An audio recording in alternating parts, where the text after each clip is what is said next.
नमस्कार, मैं हूं मंगलेश्वर। ट्राइबल टाइम्स में एक बार स्वागत है आपका। मेरे साथ में राधेश्याम काकड़िया जी हैं। राधेश्याम काकड़िया जी राष्ट्रीय प्रवक्ता हैं गोंडवाना गणतंत्र पार्टी के। तो आज हम एक अहम विषय पर बात कर रहे हैं यहाँ पर कि जो बांधवगढ़ का टाइगर रिजर्व पार्क है, यहाँ पर जो टाइगर है, जो ये लगातार मतलब वहाँ पे आदिवासी जो निवास करते हैं जंगल के अंदर या वो रिजर्व एरिया में, तो वहाँ पर उन पे ये जानवर जब हमला करता है, हमला करने के बाद काफ़ी मतलब क्षति भी होती है, जानें भी चली जाती हैं। लेकिन जो सरकार की तरफ से मुआवज़ा जो दिया जाता है, वो बताया जा रहा है कि वो नाम मात्र का दिया जाता है और जो स्थिति है आदिवासी समाज की, वो काफ़ी दयनीय हो जाती है। तो आज हम इसी विषय पे बात करेंगे। काकोड़ी जी, बहुत-बहुत स्वागत है आपका। बहुत बहुत धन्यवाद मंगलेश भाई। आज बहुत अच्छा विषय आपने उठाया है जी। कि जंगलों के नाम से, टाइगर कंजर्वेशन के नाम से आदिवासियों को विस्थापित करना, ये षड्यंत्र जो है काफ़ी खतरनाक षड्यंत्र मुझे सरकार का समझ में आता है। और सबसे अहम मुद्दा ये है कि मध्य प्रदेश के मुख्यमंत्री घोषणा करते हैं कि बाघों से हमले से यदि कोई भी व्यक्ति घायल होता है या मारा जाता है तो उसको 25 लाख रुपए दिया जाएगा, एक परिवार को नौकरी दी जाएगी। तो ये तो मात्र जो है उनके भाषणों में है। अभी 3-4 हमले जो है लगातार बांधवगढ़ नेशनल पार्क तरफ हुए हैं। तो वहाँ पे जो है मैं खुद गया था, क्योंकि वो मेरा विधानसभा क्षेत्र भी है और पूर्व में मैं वहाँ से चुनाव लड़ा था। और वहाँ की जो जनजातीय मंत्री रही हैं पूर्व में और अभी वर्तमान में विधायक हैं, उनकी भी प्रतिक्रिया जो है क्षेत्रवासियों के लिए, मतदाताओं के लिए बिल्कुल नगण्य है। मतलब हीन भावनाओं से देखा जा रहा है। आदिवासी वहाँ मरता है। अभी कोल को जो है महुआ बीनने गया था तो कोल को खा लिया, अभी पत्ता बीनने गया था तो भालू ने हमला कर दिया।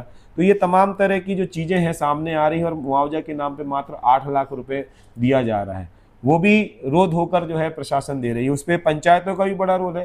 पंचायतों में भी भाई मरने के बाद में 5,000 रुपये तत्काल दिया जाता है, 10,000 रुपये की आर्थिक सहायता दी जाती है। ठीक इसी तरीके से जो है अपने वन विभाग की तरफ से भी दिया जाता है। तो ये किसी भी तरह की जो है कोई भी सुविधाएं उनको नहीं दी जा रही है। खास करके बांधवगढ़ की बात करूं, वहाँ पे शेर भी मारे जा रहे हैं। शेर की खालें कहाँ बिक रही हैं, शेर के दांत कहाँ बिक रहे हैं, शेर के नाखून कहाँ बिक रहे हैं, ये भी जो है बांधवगढ़ जो रिजर्व फॉरेस्ट है वो आज तक जवाब नहीं दे पाया है। दूसरा चीज़ है कि आप कोर जोन और बफर जोन के नाम से जो है आदिवासियों को विस्थापित करने की नीतियाँ आप बना रहे हैं।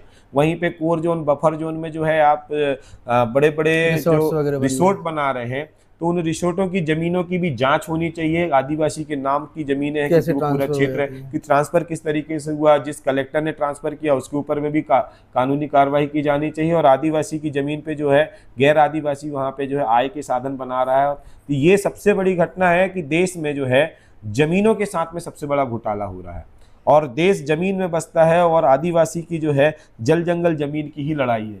आज जल को संरक्षण करना चाहिए तो उस पर जो है आदिवासी सामने खड़ा है कि हाँ जल को संरक्षण करना चाहिए, लेकिन उस बांध का, उस जल का पानी जो है आदिवासियों को मिल नहीं रहा। तो इस तरीके से तमाम तरह की जो अव्यवस्थाएं जो है बांधवगढ़ नेशनल पार्क में देखी जा रही। अभी कान्हा नेशनल पार्क में भी जो है 2-3 शेर मारे गए हैं।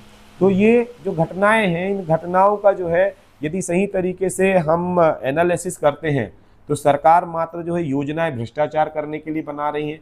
तमाम तरह की जो प्लानिंग जो सरकार कर रही है, आदिवासियों को विस्थापित करने की प्लानिंग कर रही है और आज शिक्षा जो है फैला रही है। तरह तरह के स्कूलें बंद हो गए हैं, शिक्षा की लचर व्यवस्था है, स्वास्थ्य की लचर व्यवस्था है। आज देखो गर्मी कितनी कड़ाके की गर्मियां पड़ रही हैं, क्यों? क्योंकि जंगल काटे जा रहे हैं। अभी उमरिया क्षेत्र में जो है कोयले की खदान जो है, मालाचूआ क्षेत्र में अभी कोयले की खदान, कोयला निकला तो वहाँ पे प्राइवेट कंपनियों को दिए जा रही। अरे हम बोलते दी आपको कोयला चाहिए तो ग्राम सभा के माध्यम से कोयला लीजिए ना, गांव के लोगों की जमीनें हैं, वो वहाँ पे कोयला खनन करेंगे, आपको कोयला देंगे।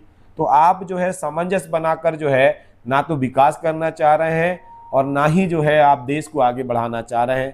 तो आप जो है, मैं माननीय मध्य प्रदेश के मुख्यमंत्री जी से आग्रह करना चाहूँगा कि जो भी शेर के हमले हो रहे हैं बांधवगढ़ नेशनल पार्क में, चाहे कान्हा नेशनल पार्क में, चाहे पेंच नेशनल पार्क में, चाहे पन्ना नेशनल पार्क में, चाहे संजय गांधी नेशनल पार्क में, जो भी घटनाएं हैं मध्य प्रदेश की, महाराष्ट्र में जो भी हमला होता है तो वहाँ पे 50 लाख रुपए का मुआवजा दिया जाता है और एक परिवार को नौकरी दी जाती है।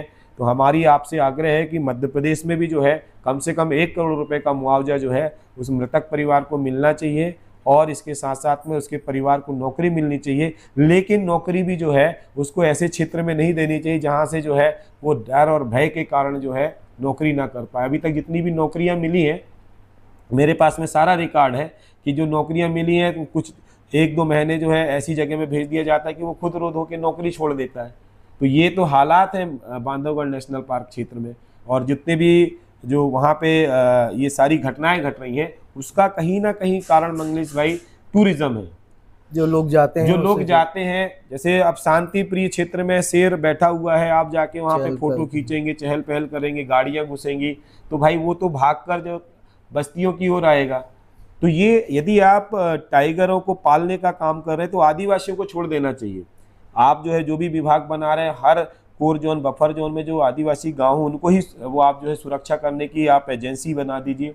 ग्राम सभा ऑलरेडी है, ग्राम सभा को आप जो है बजट प्रावधान कर दीजिए, बजट दे दीजिए, जिसके माध्यम से जो है वो अपने गांव की सुरक्षा खुद से कर सके। हमने पूरा दौरा किया है, वहाँ पे झाड़ियाँ जो है आज भी जो है पूरी झाड़ियाँ, बड़ी बड़ी झाड़ियाँ, पीछे जानवर छुप जाए तो दिखे ना। तो भाई गांव के आसपास की झाड़ियाँ सफाई हो जाए तो जानवर विजुअली हो जाए। वहाँ पे सोलर लाइट लगा दी जाए तो भाई रात में भी जानवर दिख जाए। भाई कोई जो है अपने घर से भी जो है बाहर टहलने के लिए निकलता है, लेटरिन बाथरूम के लिए जाता है, तो शेर पीछे से हमला कर दिया, कुछ कर दिया, तमाम तरह की चीज़ों को जो है, तो इन सभी चीज़ों का जो है कोई भी पालन नहीं किया जा रहा है। तो इसीलिए मैं ये चाहता हूँ कि आगामी समय पर जो है मध्य प्रदेश की सत्ता शासन बदलना चाहिए और सत्ता शासन बदलकर जो है जो क्षेत्र के ऐसे जनप्रतिनिधि हैं जो जनता के हित के लिए, जनता के विश्वास के लिए और जनता की भलाई के लिए खड़े हो रहे हैं, संघर्ष कर रहे हैं, ऐसे लोगों को जो है मौका मिलना चाहिए और सत्ता पे बैठकर जो है जनता के साथ में विकास करना चाहिए। जिस तरीके से हमने जो लगातार बोला था कि बच्चों के लिए अच्छी शिक्षा, छोटे बड़ों के लिए अच्छी स्वास्थ्य सुविधा, हर मतदाताओं के हाथ में काम और गांव में हो जनसुनवाई और खेत को मिले पानी और बिजली की व्यवस्था। तो ऐसी जो है छोटी छोटी चीज़ों की मांग हम लगातार करते हैं, लेकिन सरकार इससे चुराने का काम करती है, लेकिन सही तरीके से इसका इम्प्लीमेंटेशन नहीं कर पाती है।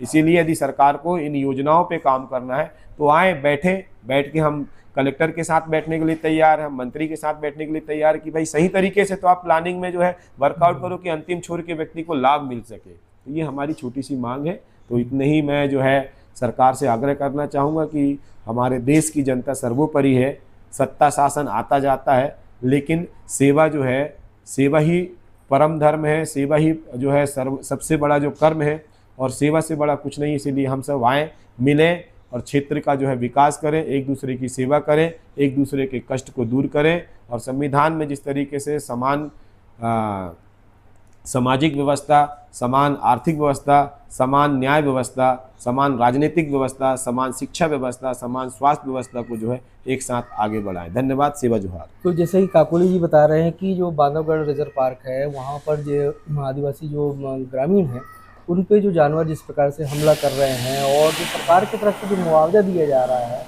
वो न के बराबर है, तो ये कहीं ना कहीं आदिवासी समाज और जो आदिवासी जो वहाँ के ग्रामीण हैं उनके साथ भी नाइंसाफ़ी है। और दूसरी चीज़ एक बात ये भी हमको और आपको सोचना चाहिए कि आखिर ये पशु इतना हिंसक क्यों हो जाते हैं। ये एक बात से ये भी सही है कि जब किसी भी अगर हमारे घर में हम जब घर बनाते हैं वहाँ पे हम चाहते हैं कि शांति हो, किसी प्रकार का डिस्टर्ब ना हो। इसी प्रकार से एक जंगल होता है, वो शांत वातावरण होता है, वहाँ पे जो पशु रहते हैं, चाहे शेर हो या फिर आपका और अन्य जंगली जानवर हैं, ये एक शांति प्रिय माहौल में रहना पसंद करते हैं। और वहाँ पर जिस प्रकार से टूरिज़्म इस समय लगातार जो आवक संख्या बढ़ रही है हम लोगों की कि भाई हमको वहाँ पे शेर देखना है या फिर जंगल का सफारी करनी है, इसको लेके कहीं ना कहीं जानवरों में खौफ भी पैदा हो रहा है और डिस्टर्ब भी हो रहे हैं। जैसा कि अभी मैं बीच में कुछ पशु विशेषज्ञ हैं उनके बारे में उनकी बातें सुन रहा था, तो उनका कहना था कि जो टाइगर है बड़ा जेंटलमैन पशु होता है, वो डायरेक्ट किसी इंसान पे हमला नहीं करता है, वो पहले सामने वाले किसी भी इंसान को आगाह करता है कि भाई ये मेरी टेरिटरी है, यहाँ पर आप मत आओ। लेकिन यहाँ पे ये होता है कि ये जितने भी रिजर्व फॉरेस्ट एरिया जो है यहाँ पर उसी कोर एरिया में जहाँ उनकी टेरिटरी जो टाइगर की होती है वहाँ पे ले जाया जाता है। टाइगर जो है वो अपने परिवार के साथ रहता है, परिवार प्रेमी होता है। और उसके बाद जब वो उसके जो आम जनता या फिर जो टूरिस्ट वहाँ जाते हैं तो कहीं ना कहीं वो टाइगर्स या फिर अन्य जंगली जानवरों को ऐसा लगता है कि ये कहीं ना कहीं हमें डिस्टर्ब करने आ रहे हैं वो उस समय तो टूरिस्ट को कुछ नहीं बोलते, लेकिन उनके दिमाग में जो टाइगर्स वगैरह है, जो अन्य जंगली जानवर है, इनके दिमाग में बैठता है कि भाई ये इंसान जो 2 टाँग वाला जो प्राणी है, ये कहीं न कहीं हमारे लिए नुकसानदायक होता है। तो ये वो उनका बदला ये ग्रामीणों से या फिर अन्य किसी इंसान से लेता है। तो ये कहीं न कहीं सरकार को भी इस पे मतलब कोई सेमिनार या कई चीज़ें ऐसी मतलब बतानी पड़ेंगी। ठीक है भाई, अब ये जंगल है, इससे टूरिस्ट आते हैं, क्योंकि टूरिस्ट आने से लोगों को रोज़गार भी मिलता है। लेकिन उन टूरिस्टों को भी मतलब थोड़ा-सा प्रशिक्षण देना चाहिए जाने से पहले कि भाई वहाँ आप जाएँ, शोर ना करें, फ़ोटो ना खींचें, हो हल्ला ना करें। क्योंकि देखा जाता है कि इतनी सारी गाड़ियाँ एक के साथ एक चली जाती हैं और वहाँ पे झुंड बना दिया जाता है। जब वो कोई जानवर यहाँ से टाइगर या कोई दूसरा जानवर निकलता है, उसको बड़ा मतलब असुविधा महसूस होती है। तो ये कहीं न कहीं थोड़ा बहुत ना देखा जाए तो फॉरेस्ट की भी लापरवाही है, इस लापरवाही को सुधार करना चाहिए। बहुत-बहुत धन्यवाद आपका, आपने हमको सुना और हम नई खबरों के साथ आपके समक्ष फिर उपस्थित होंगे, तब तक के लिए आज्ञा दीजिए। नमस्कार, जय हिंद, जय जवाहर।